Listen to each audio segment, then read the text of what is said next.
topic of the discussion is conducting a curve estimation.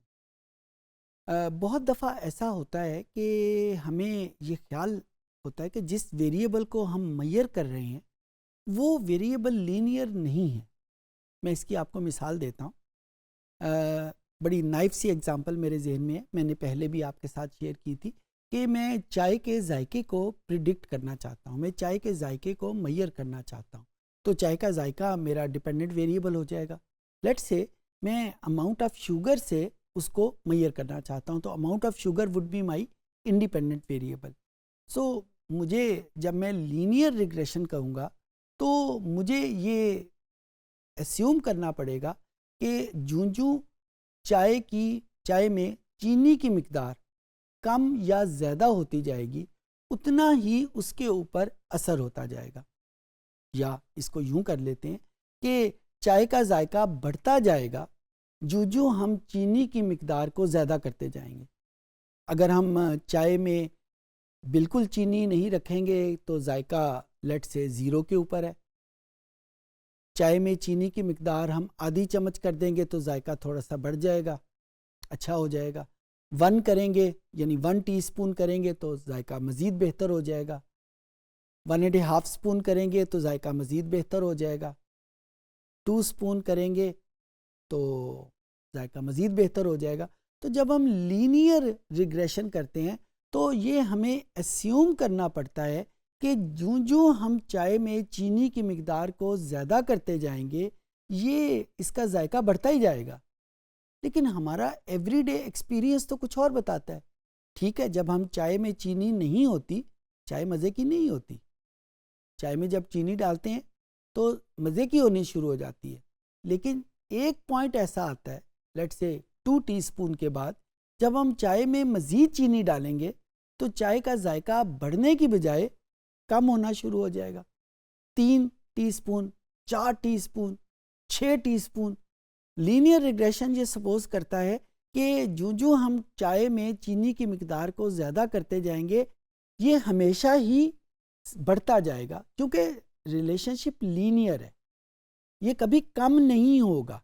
जबकि हमारा everyday experience ये बताता है कि एक पॉइंट ऐसा आता है कि जिस पॉइंट के बाद वो जायका बढ़ने की बजाय कम होना शुरू हो जाता है, यानी उसमें एक कर्व आ जाती है.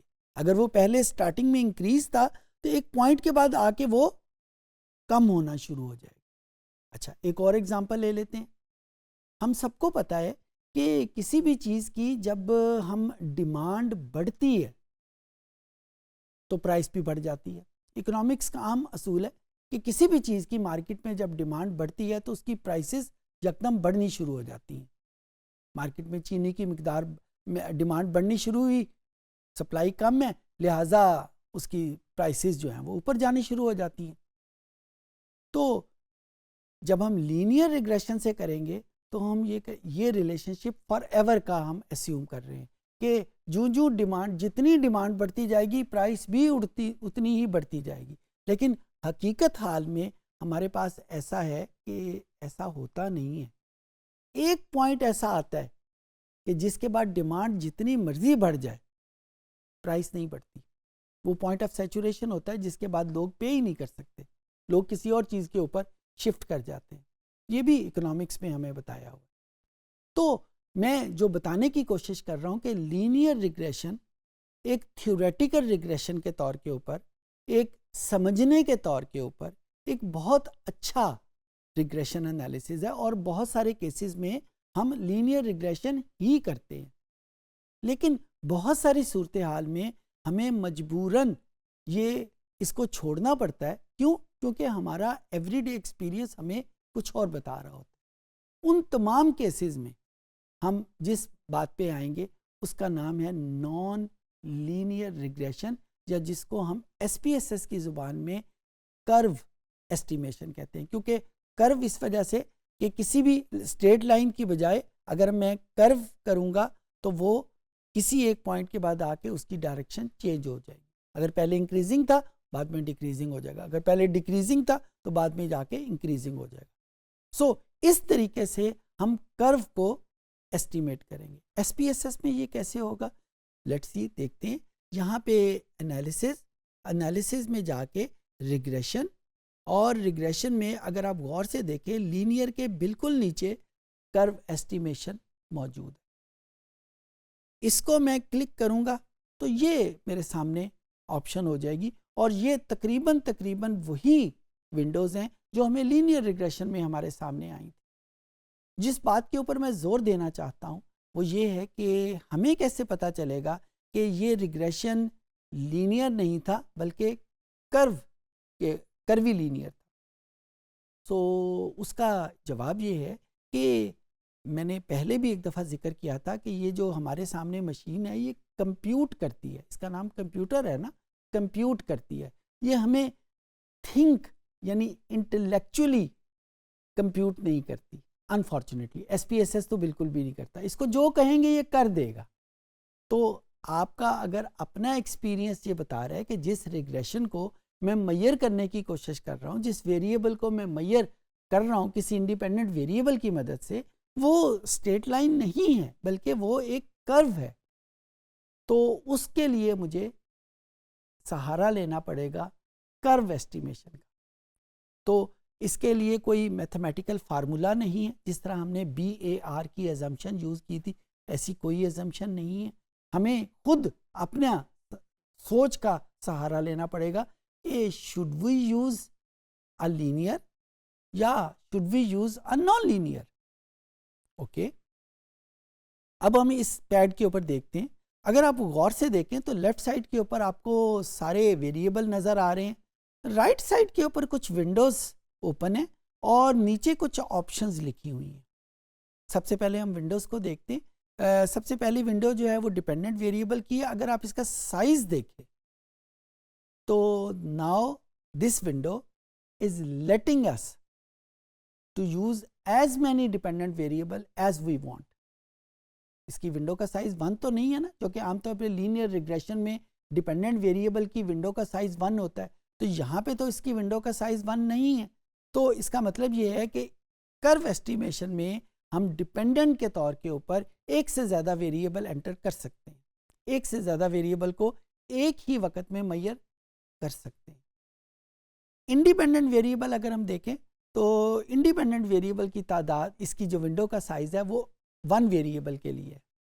इसका मतलब क्या हुआ कि SPSS कर्व एस्टिमेशन के तौर के ऊपर हमें इस बात की इजाज़त नहीं देता कि हम डिपेंडेंट वेरिएबल को एक से ज़्यादा इंडिपेंडेंट वेरिएबल की मदद से मेजर करें। अगर हम इसकी स्टैटिस्टिकल इंटरप्रिटेशन देखें या मैथमेटिकल इंटरप्रिटेशन है उसके तरफ जाएं तो हमारे पास ऐसे केसेस होते भी नहीं हैं।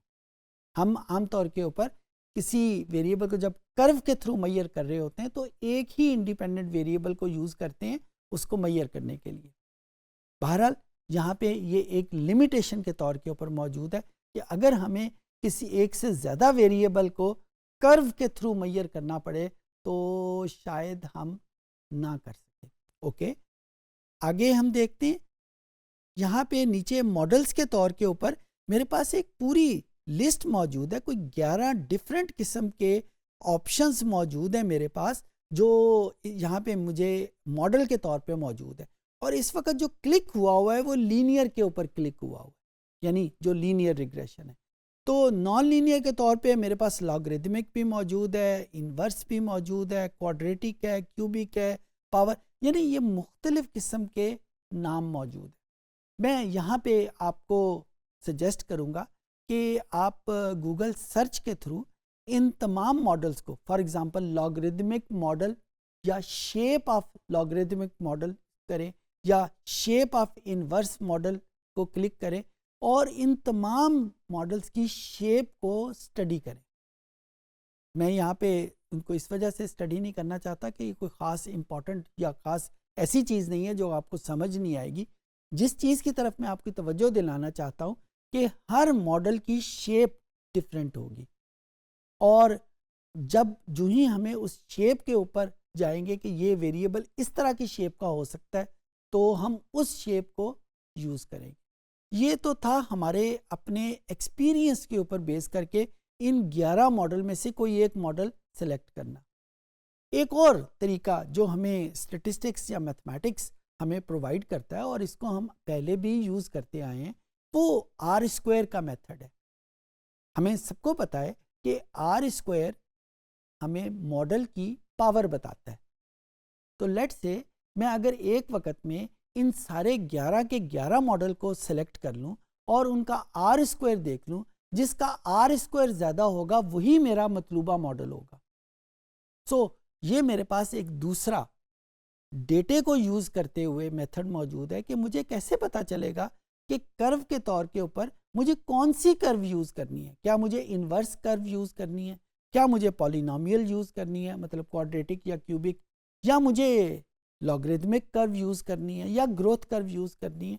सो एक तो कॉन्सेप्ट है कि आप उसकी शेप के थ्रू सजेस्ट करवा लें, या दूसरा मेथड ये आर स्क्वायर को यूज़ करते हुए हम उसको प्रिडिक्ट करवा लें। मैं आमतौर के ऊपर ये जो दूसरा मेथड है इसको यूज़ करता हूँ।